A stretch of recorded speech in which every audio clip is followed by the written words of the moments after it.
Radio Hereford FC, the only station with full match commentaries of the Bulls. Every game, every week.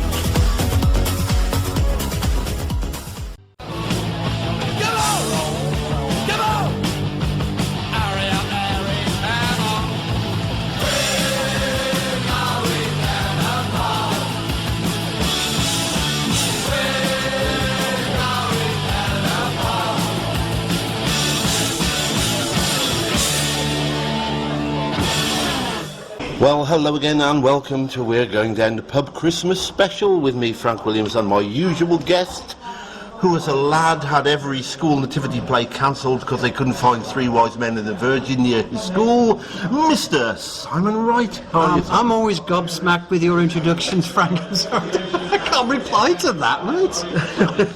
Stunned silence already. And a man who is to broadcasting in the UK what Cyril Smith is to hang gliding, the founding father of Radio Hereford FC, Mr. Keith Hall. How are you, Keith? Good afternoon and welcome. Yeah. And a lady who's flown in from the US of A to be with us for Christmas, a present from across the pond, Miss Hereford FC calendar girl from March 2016, Joanne Clements. Yay! Hello! Is there going to be a calendar this year, Joanne? I don't know. I'm a bit concerned because I haven't been contacted. Well, so will you feature? Because I would have thought you could use your Facebook profile picture. You know, the one of you on the desert freeway under the booze and booty sign. You mean on the road to a brothel? But it gets better and better. This is a family club, Frank. Yes, Come your on. Facebook page is full of booze and booty anyway. And what's this with Rick Astley? Oh, I love Rick. I've loved him since I was about 8 years old. Yeah. Are you a Rick roller? Always. Always. Always. Well, I caught it. Blasting it out of the car on the freeway. I was asking my lad what it is to be Rick-rolled, and apparently you click on indeterminate things on the internet and you get Rick Astley singing "Never Gonna Give You Up" on video. If you go on and search for anything in the Austin Powers films, for example, they're talking about bringing out an Austin Powers 4. If you search for Austin Powers 4, you get Rick-rolled. Which is a video of Rick Astley singing "Never Gonna Give You Up," and apparently there's hundreds of ways you can be Rick-rolled. It's not so much a virus, it's more of a disease, isn't it? I think I'd rather watch that than Austin Powers 4, to be honest. Now, we're not in the normal pub situation today. No, we did try. We did try. It was due to be recorded a couple of days ago, and Joe picked up Keith in Leominster to bring him up to Halesowing. Her fatal error was to use a Renault Clio. I know. Your mother was warned. Yeah, She was. I was. I didn't listen. Well, Keith has a history with Clios. He does. Remember the head gasket at Tonbridge? Yeah. Sure enough, Joe's car broke down and we had to abandon the recording until now. So we're in the executive club at Edgar Street before kick-off in the 8th town match. But the secret is just don't let him anywhere near Clio. I know. I've already warned him where it's parked at Exeter. Whether it's your daughter or your car, folks, don't let him near. I am now Keith, the Clio killer. We know. Well, actually, we were going to rename it because you kill Clios for a living. We were going to rename you. Yeah, we were going to rename you the Asp. Keith the Asp Hall, because it does damages to Clios. But anyway, that's. Can I just add at this point that every time that Keith kills a Clio, it interrupts my beer drinking? Every time. I just got a pint at Tonbridge. You need to do a deal with Renault. Get yourself sponsored. Oh, mate. Waste a good beer. Well, while we're on you, Keith, let's start with you. 20 months ago, you started Radio Hereford FC. How did the idea come about? Really because we'd fallen so low, and BBC, in its infinite wisdom, say that they won't cover anything below the conference as far as match commentaries every single game. So they were going to do the odd one or two. So we thought we'd desperately need to keep the profile of the club up right across the world and keep that affinity going with the fans. So here we are. And how do you think it's gone? It was fantastic. You're amazed, just like me. Absolutely. I mean, when you say to me, there's 1,035 listening today at peak, what? For an away game at Wantage? Yeah, what's this? It's fabulous, isn't it? It is. Every time we look at because we get a map, as you know, that fires up on the screen, and it's a little pin on every place, and all the flags of the world pop up as to where listeners are listening in. Who's the farthest flung? I mean, we got Joe. Well, we got one of the furthest flung, but we I got guess it's into the even further. Arctic Circle. No, We did. Yeah. We got into the Arctic Circle in Canada. I wanted somebody from the Antarctic, but we didn't quite manage it. And we didn't Hopefully manage. somebody's expeditionary force or something. Yeah, I don't know, we'll Well, get it's somebody. only Antarctica and outer space that we're missing. We missed out on outer space. We could have actually probably Tim Peake, according to listening in, we'd have been all right there. Now, come on. Santa. There's a chance. Yeah. It's only a few days to Christmas. Only a few It's days away. You'll be listening. Now, there's got to have been high points and low points, Keith. In the broadcast, my big low point one that I remember was Loughborough last season. Oh, yes. Which led us to purchase a wet weather kit. We needed one after Well, that. actually, the wet weather kit is a 6x6 tarpaulin and 4 bungees. But It's the way the stand's designed. It's designed to let the weather in. It's very, very but strange. it's one of the few stands that we've broadcast from that's been what you call professionally designed. modern standard. But such a to weird start design. with, it's got an upward sloping roof facing west. I was a bit worried when I saw the artistic impression of what the Blackfriars Street stand like, and that had a roof Exactly. similar to Loughborough. But Loughborough had other design problems. Its boardroom actually faces the car park and not the pitch. Which Yeah, we were attacked by 45-mile-an-hour hailstones. I know. But the thing is, nobody would have noticed because Greg kept going while we were covering him with plastic bags. He was suffocating, but he did keep going. Just before half time it was. That is But dedication. The show must go the on. the lovely staff at Loughborough brought us all our cups of coffee at half time. Because that was one of the times when you actually cut out at half time and said we'll go back to our music content then. Well, we were hurriedly erecting a temporary marquee. Now the other low point's got to have been Tonbridge, or getting there when not your head getting gasket. there. Thanks to this man. Thanks to Simon, we were on air, But and actually- nobody realised. No, but the funny thing is that we were taken away from our fan club. Yes, because we'd done that. If you remember, we did a video broadcast before Tonbridge. Oh, my Yes, word. I remember. And we were on about their £5. You could be £5 to be a member, and we were telling people if they all joined up, we could actually outnumber our own support by all joining up when we got there for a £5, becoming part of the Tonbridge club. And maybe getting in cheaper. But we walked into the bar immediately. Here they are, lads. They're here. Recognise these two and shove membership forms under our nose. It's the lad off the video. They said. No, a lad. Remember How that. old are these people? It was, we didn't have to wait that long. We went through the turnstiles. It's the man off the video. Oh my word! I've got to pull you up a little bit, Becky, because you are a professional broadcaster who's been doing it for decades, and I'm going to pull you up now about. I need to ask you what is suitable language to use on a broadcast, because I've got an example that I'm going to play to everybody in a minute of you broadcasting and your Not that one. Not that one. Yeah, I am. I'm Not going to. on air again. No. Yeah, I'm going to play it for you now. Here's Molyneux on a solo run. He finds Mills. Mills with a chop. Left-footed chop. Comes off Molyneux. Catalogue of errors. Allward clears only as far as Davis. Davis shoots. Hits the rear. Can I say arse on radio? It hits the arse of Jack Allward and goes out for a corner for Hereford. You can say it. Whether you got away with it or not is another matter. We'll have to wait and see how many complaints we get, Keith. Mary Whitehouse has long The since back gone. side. The backside. Rear end. Corner for Hereford. What I really like about that is it's balletic, it's almost poetic. It scans, it really bounces along, and then it comes to a sudden halt with the word, the offensive word that you use. And then we carry on to this discussion between me and Mark about whether it's allowable. No, I know. Well, we found it very fun. Yeah. But it's the way you went back to corner to Hereford. And yet, the first time we put a podcast together... Yes, I know where you're going with this. Yes. He actually edited out a reference, not as bad as that one. No. All we mentioned was, if you went up a day early to Manchester, you could have a look around some of the flesh pots. Exactly. The mere fact that I said my daughter lived in Manchester and she'd be happy to show you round. But since then, Keith, you haven't edited a great deal out. No. In fact, Well, I give you poetic license now. You see, Parameters have got very woolly now, haven't they?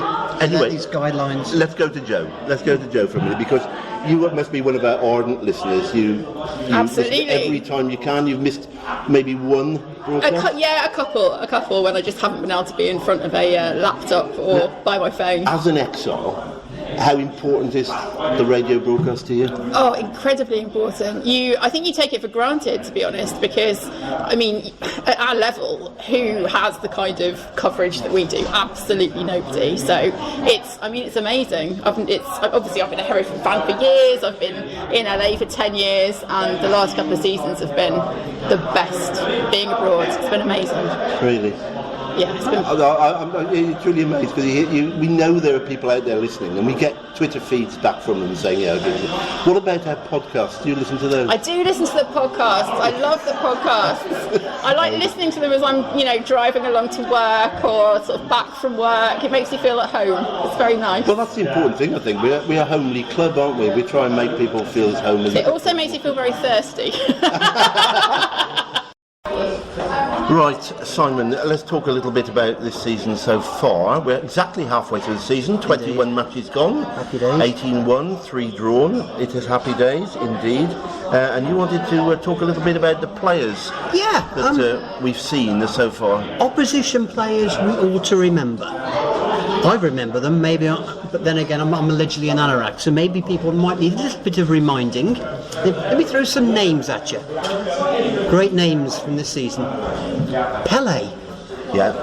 August. We're up against AFC Tottenham, and they got Pele in their team. I mean, okay, it was a Portuguese version, but it was Pele, So don't let the truth get in the way of a good story. I mean, the poor sod, he injured his quad muscle that day, and he hasn't played again since. But there you go. Well, I remember on your list is Harvey Smith. Harvey Smith. Without his horse. Even without his horse, he was still 6 foot tall, and you can imagine his reaction after we knocked them out at the FA Cup. One of the Sutton lads. I mentioned Ed Baldy, the goalkeeper. Oh, he was the one with a lot of hair. Yeah, I mean, that's not right, is it? I mean, the guy ought to be sued on the Trade Description Act. He's got lots of hair, and he calls himself Ed Baldy, which is just wrong. And who was the lad, who was a surfer? Buster Colwell from Bideford, the surfer keeper. That's right, he just got back from a year. Years abroad surfing all around the world, yeah. And I'm a little bit disappointed, because I really thought he was going to be bleached blonde hair, he's going to have perfect Californian teeth, a bit like Joe, and no surfboard. No, it seemed such a waste. I mean, the River Lug was running high at the time. He'd have been well away, But we never got to see Buzz Lightyear. No, he was on the bench. Yes, he didn't come off. But what a find that was. I mean, he was. Well, he'd been to infinity and beyond. Yeah, so, already. I mean, what more does he need? Wants, Being on the bench. The bench at Edgar Street. He didn't throw his toys out the pram, though, did he, for not getting on? No, but what a gem, He was a midfield player for Bideford, changed his name last year to Buzz Lightyear, and then realised the realities of changing your name to Buzz Lightyear. Nobody would take a restaurant booking from him. Yeah, of course, and I'm the Prime Minister, And he had trouble, great trouble. Trouble getting a driving licence. Yes, Stevie LA didn't take him seriously either, but there you go. But I did. Happy days. And thinking of players, let's celebrate our own goal heroes. Yes. We must mention them. Names. There are some lads in the opposition who've scored more goals for Hereford than some Hereford players have scored. 2 names we must mention. Jamie Ford, he scored our second goal at Winchester, and he seemed determined to beat Johnny Mills to that cross. I'm getting that ball, no matter where it's going, I'm getting that ball. And there you go, thank you very much. Own goal, whoops. And Ian Oliver of Tottenham, people may remember, because it's quite a recent home game, he scored the 3rd goal for us with a cracking lob over his own goalkeeper. I mean, I tweeted him and said, sounds a bit rude, but are you okay with being part of our history? Yeah, I'm very happy with that. Well, own goals are something that haven't been a great deal of. Now, we've lost some players in the first half of the season. We have. Some of them pre-season, but during the season we've lost and we've lost a Jamie or two. Can't afford to lose Jamies at this level. We really can't. You stand a better chance of promotion or success in this league the more Jamies you've got in the team. Some teams we play have got none at all, and usually they fall foul of 5 or 6 goals with no game. It's Simon Wright's stat for it. It is really. But we've lost, of course, the best Jamie we had, I think. Yes, Jamie Jamie Willits. We lost yes. Jamie. Yeah. Other players that we've lost. Oh, well, there's one so hardly many, isn't came there? before he went was Mr. Davis, of course. That was strange, wasn't it? It was That strange, was very yeah. strange. Joe Tumblety. Well, we saw him fairly recently, didn't we? Playing for Larkhall, about the only player who hadn't been sent off for them this season. Yeah, Joe Tumblety. Joe Tumblety, Ross Staley. He'll hopefully be coming with Taunton Yeah, for good January. side Taunton. They've still got to be watched. They've got a lot of games in hand with the cup runs they've been on. That's right. Yeah. And of course, Aaron Birch sort of disappeared without trace. And would appear now to be at Sutton Coldfield. Why would you want to go to Sutton Coldfield? I mean, you can't get up the stairs now; they're broken. Oh, those stairs. Yes. It's Mr. Bullock. Yes, yeah. We will come back to those. We did say we wouldn't mention poor Rob's faux pas, didn't we? Much. But we did. And Harvey Rivers, of course, who we may be seeing this afternoon, Lord. so we'll say no more about that. Poor guy's teeth. It's. I saw the photograph this morning. Yes, It's not very nice. Yeah. It's not. Right, one of the things we'll talk about before we go back to Joe and Keith here, we've encountered some strange brews. Says he, supping water right this very second. Yeah. Suffolk cider. I know, it just doesn't make sense. No. I mean, because No, I'll go with Somerset, and of course Herefordshire, Suffolk cider. Yeah. But it's finding its way off the south coast. We saw it for the first time at Tottenham, and it's spreading northwards, isn't it? And what was that Terrible stuff we saw at Mangotsfield on the abandoned? Natch. Natch. It was very dry. Drier than Sahara Desert. It really was. You wanted a drink after you had a drink of that. Yeah. Heaven knows why that's so popular. But when we're talking about bad beers, we're going to stop and have another clip in a moment, because it's really, when we went to Romulus, and we before we went to Romulus, you mentioned and you pointed it out to us, Joe, because you made mention of it. I'm missing a game that's got a dance floor and disco lights. Yes, I mean, what more could you want on a Saturday afternoon? Well, we made mention to that on our ground guide beforehand, and made mention of the fact we didn't know much about their beer. Then we had to do a ground guide the following week because we were returning there for the Sutton Coldfield game, and you could then remark upon the beer because it was tasted. And we'll play those 2 clips for everybody now. The first one was from our Romulus ground guide, and the second one was from our Sutton Coldfield ground guide, and you'll see what we mean about the beer. Right, yes, liking it. There's a clubhouse, and it's bigger than we used to at away ground, so that's a plus. And it's got a dance floor. It's got a dance floor, which would be fantastic for our I players. did notice in some photographs I saw on net, it's got flashing disco lights and everything like that actually built in. Now, whether they'll put them on for our I do hope not. renditions of Aaron Birch and whatever, we'll have to see. Yeah, I mean, it's got 170 capacity, which frankly is probably larger than Romulus Gates. Curiously, I've never found any information on Romulus's Gates, but they must be very, very small. They do serve beer, but that's about all I can tell you, I'm afraid, because there's scant detail, and it's been a couple of years since I've been there. Well, more seriously, I mean, Sutton, it's sort of almost nosebleed territory for them. This is only the second season in their history. They're in step 3. They've been going 137 years, which is pretty awful long time. Last season, they managed to finish 12th, which they were dead pleased about, because they had a lot of knockers. I'm afraid they've been having a lot of knockers for the last few years. Yeah, careful what you're saying there. Exactly. I know that, yeah. Yes, there was a lot of very critical people who didn't think they could survive. A lot of knockers in Sutton Coldfield. Yes. Quick session on feedback from our last visit. A few pointers that we picked up during our visit. Okay. Yeah. If you like lots of vinegar on your chips, order a pint of the Indian Pale Ale. Oh, it was dreadful, wasn't it's not quite so good as beer, but it makes excellent vinegar, you know. Yes, I know. But I actually met Hereford supporter who actually went back for a second pint. Lord, has he lost his taste buds? Now, of course, in that last clip was another thing that got through with the editing process, because in that everybody will have just heard that went out then was your knockers of Sutton Coldfield. they have a lot of knockers, which is the one I've just played to everybody, so you've all heard it. And Keith is getting so laid back about obviously these so things laid now. back. He let that one slip. The other one he let slip, which I'm going to play now to get it out of the way, was your reference to the staffing, shall we say, behind the bar at Mangotsfield. It made perfect sense at the time. It did, Yeah, and I'll play it for everybody now to remind you of it before we move on. Lovely, thank you so much. And I think they get an awful lot more people going to the bar than they do going to the ground. You know? It's got a full-time bar steward. No jokes there, Pete. A full-time bar steward. Yeah, no jokes there. This is a genuine bar steward who works full-time. And it's a very big social club. It's got 2 function rooms. Frankly, we can get our entire support in there by the look of it. 2,750? Well, thinking the away support perhaps, but yeah. Right, before we start talking about some strange places we've been to, we've noticed that there's been a distinct lack this year of decent ice cream. Yes, well, any ice cream at all, decent or otherwise. Last August, well, the first season in August, every ground we went to seemed to have a decent ice cream there. Yeah. Pepper Pig at Sutton Coldfield, at Old Miss St Michael's. Yes. no, it was Stourport was Pepper Pig. Oh, Mr. Nibbo's joined us. Hello, Nibbo. Hello. You're joining one of our podcasts. You remember the ice cream? I've just jetted in from Lower Bullingham.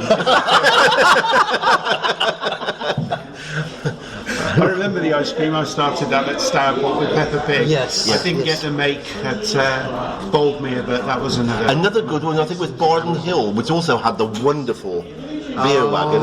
Great beer wagon. I offered him £30,000 for that. He turned me down. Mind you, Brockton I thought was even better. Yeah. Yeah, it's fabulous beer bar at Brockton. At Boldmere St Michael's, I was very lucky. Max Contage's mum got me an ice cream halfway through the first half with some lime. Oh, the lime. The lime syrup. Superb. That was nice. That's the best ice cream so far. Yeah, it is. I see you can get ice cream that you can dip in chocolate now and get a hardcover. I think that would be the ultimate. Maybe we'll get that in the next league. Some league creme. Yeah. But never, it's Something always for- great when you're around and when there's ice cream around because you always capture that licking moment, don't you? In graphic detail. You still got some on your chin. Well, the ice cream man said to me, crushed nuts. I said, nah, just a touch of rheumatism.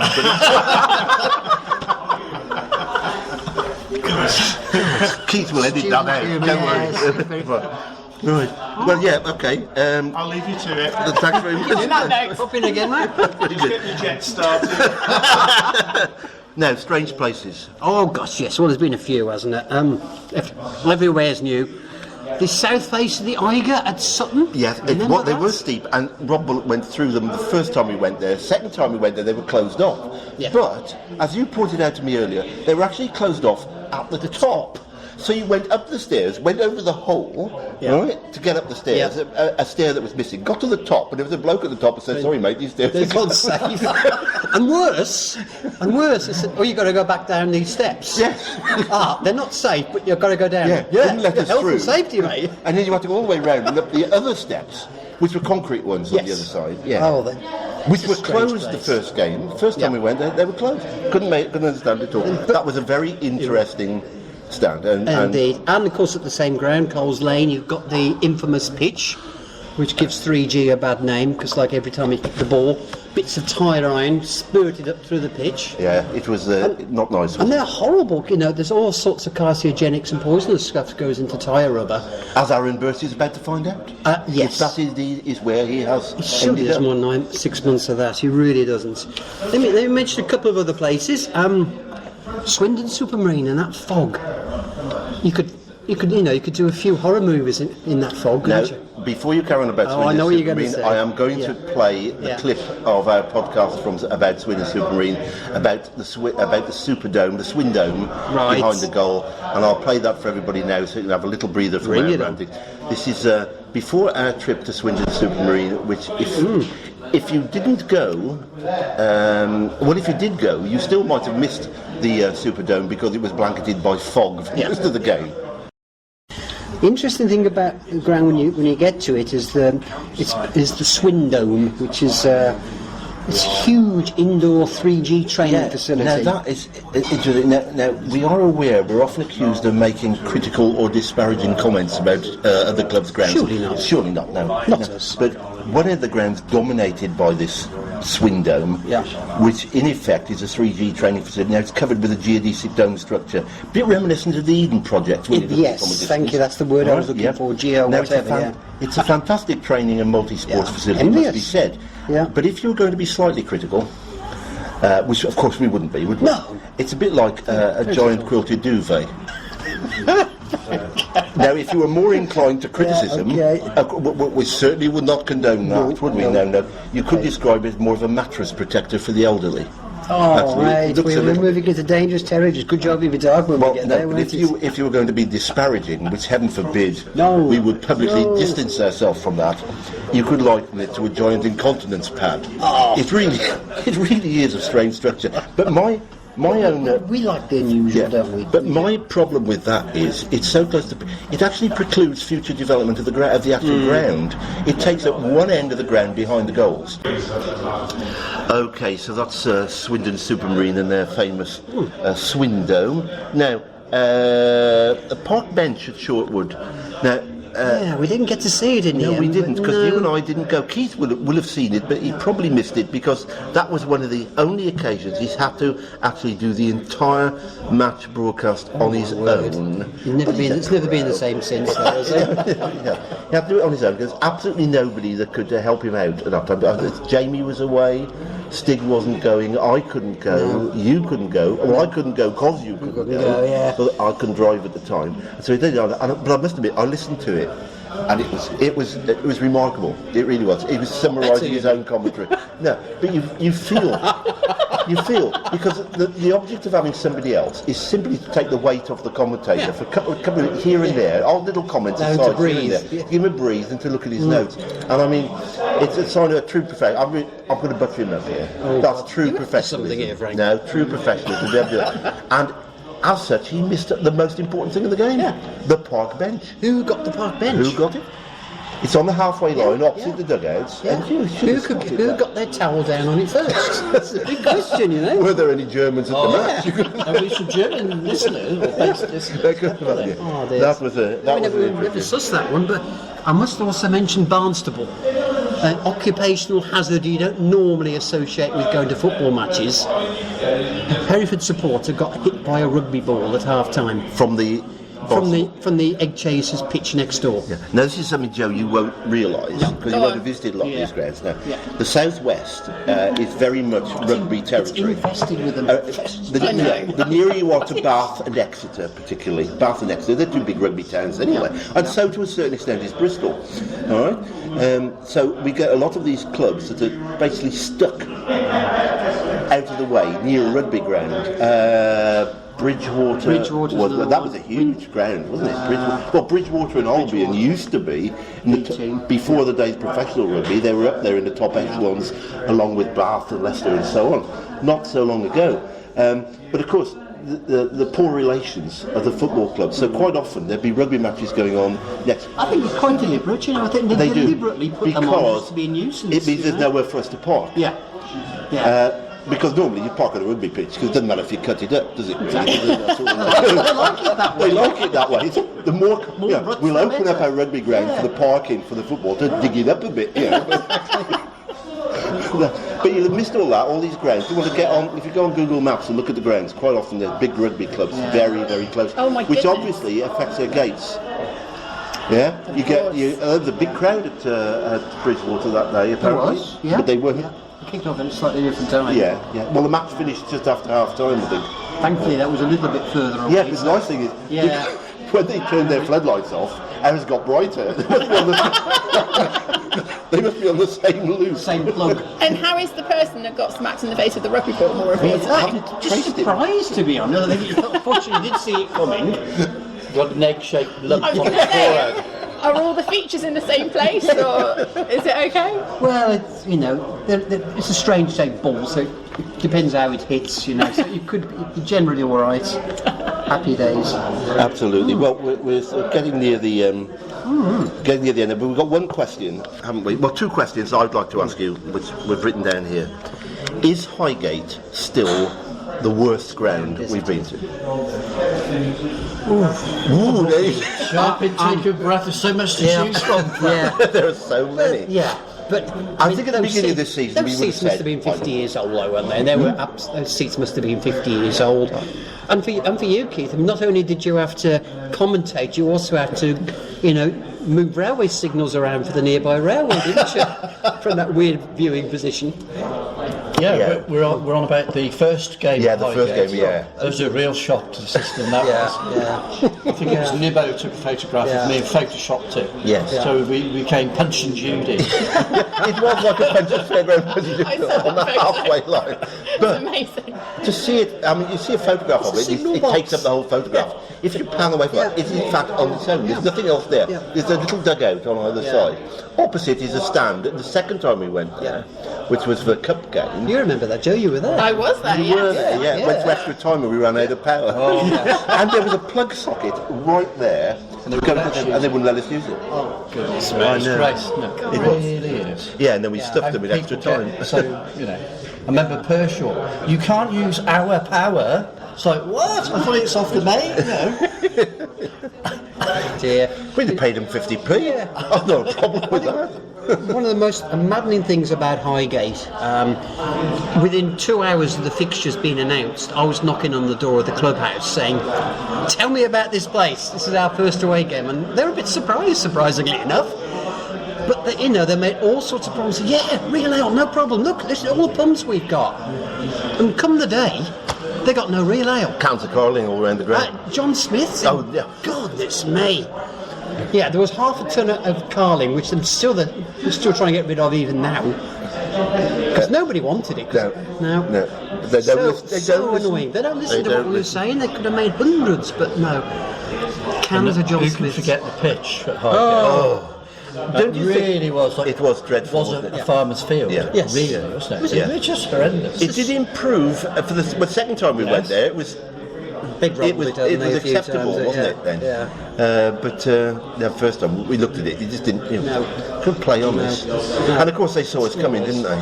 I mean, I think their comment from their captain was, "We saw these pretty boys coming. We knew we'd have them," sort of thing. But something we had to get used to pretty early on. And but nowhere as bad as that this season then. No, well, it's just a step higher and they're a little more used to having slightly bigger crowds. There certainly haven't been, apart from maybe that horrible 3G pitch at Sutton, there certainly haven't been any worse playing surfaces. I think Tonbridge, surprisingly poor in corners. It was really rutted there and quite, badly cut up. So, but considering they're a high-graded club, that was a bit of a shock. But I mean, if we go up this season, and let's hope we do, and things are looking good at the moment. If we do, are things going to get that much better in Southern Premier? Because that's the level that Tonbridge are at. We have played with some clubs already who have played at a higher level. There's going to be some half-decent grounds in that league, but overall, can we expect it to get that much better for a couple of years? Well, we're counting chickens here. I'm not sure we should be doing this. It's not even Christmas Day yet. When does the season end? This time last year we couldn't mention the W word, so this time we can't mention the P word then. P word. Right, well, I think we'll put a close to it there. We'll wind up. Discreet exit at this point. Absolutely. To the radio, Keith. We have a job to do. We do. And you have, Keith, I'll tell you now, listeners, Simon has a glass of water. Yeah. Keith has a cup of tea. And Joe and I are on the pop, aren't Absolutely. We take our duties If my mum and dad are very listening, seriously. that's an absolute lie. It's not pop at all. It's fast running. Thank you everybody for taking part in this. Thank you to the three of you, and thank you everybody out there who's listened to Radio Hereford FC so far this year. Please keep it up. Join us. We'll be at every other match for the rest of this season and beyond. As well. If you're at the South Pole, you're particularly welcome, and let us know. Yeah, absolutely. If there's anybody out there can get us a link to an Antarctic British research station if they're not doing anything on a Saturday afternoon or a Tuesday night, they'll be in total darkness anyway. So Lapland would be good. Lapland's would excellent, yeah. So we wish you all a very, very happy Christmas. Have a good one, guys. Merry Christmas, everybody. We'll be getting our podcasts out for the January matches in the next couple of weeks, and do have a lovely time. It'll be family Christmas, and we'll see you all at Edgar Street soon. Bye now.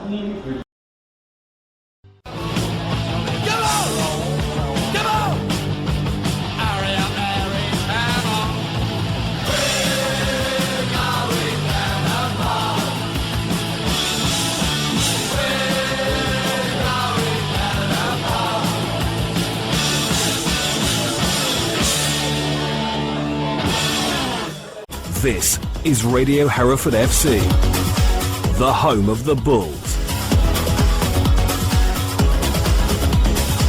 Match Day Live.